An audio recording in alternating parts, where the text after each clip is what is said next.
Let's see how to add a checkbox in Microsoft Word. First, we want to open Microsoft Word.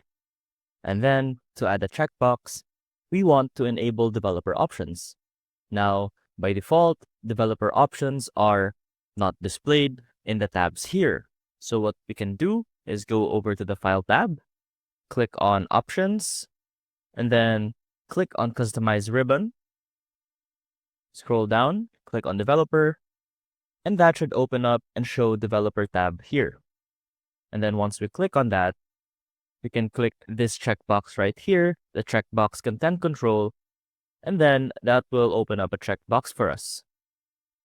So this checkbox is interactive, and you can check it or uncheck it. You can also change the type of check. If you click it, checked symbol, you can change it to any type of character that you want. And that is how you put a checkbox in Microsoft Word. I hope you learned something about putting in checkboxes, and see you soon!